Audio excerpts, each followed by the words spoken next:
மின்மினி தமிழர்களுக்காகவே வந்தாச்சு முதல் hyperlocal social media app. உடனே டவுன்லோட் பண்ணுங்க.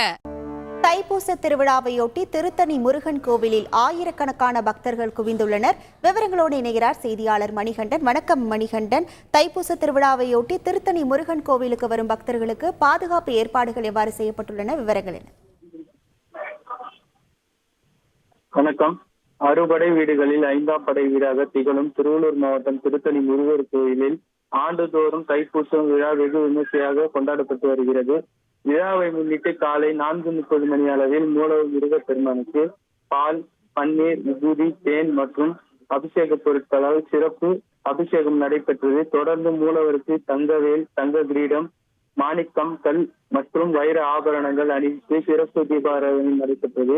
தைப்பூச விழாவை முன்னிட்டு சென்னை, காஞ்சிபுரம், திருவள்ளூர், ராணிப்பேட்டை, வேலூர் பல்வேறு மாவட்டங்களிலிருந்தும் ஆந்திரா, கர்நாடகா போன்ற பல்வேறு மாநிலங்களிலிருந்தும் பக்தர்கள் அதிக அளவில் மலைக்கோயிலுக்கு வந்து நீண்ட நேரமாக காத்திருந்து முருகப்பெருமானை தரிசித்து வருகின்றனர்.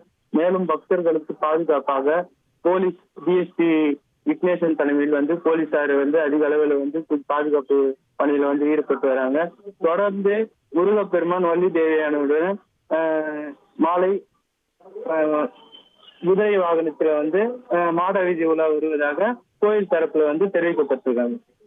முழு விவரங்களுக்கு நன்றி மணிகண்டன். பிரசித்தி பெற்ற திருச்சி சமயபுரம் மாரியம்மன் தைப்பூச திருவிழாவை முன்னிட்டு தெப்பத்தேர் ஊர்வலம் நடைபெற்றது. முன்னதாக அம்மனுக்கு கோவில் மண்டபத்தில் பல்வேறு சிறப்பு அபிஷேகம் செய்யப்பட்டு தீபாராதனை காட்டப்பட்டது. பின்னர் அம்மன் தெப்பத்தேரில் எழுந்தருளி வான வேடிக்கையுடன் 3 முறை வலம் வந்து பக்தர்களுக்கு காட்சியளித்தார். விழாவில் ஏராளமான பக்தர்கள் கலந்து கொண்டு தரிசனம் செய்தனர்.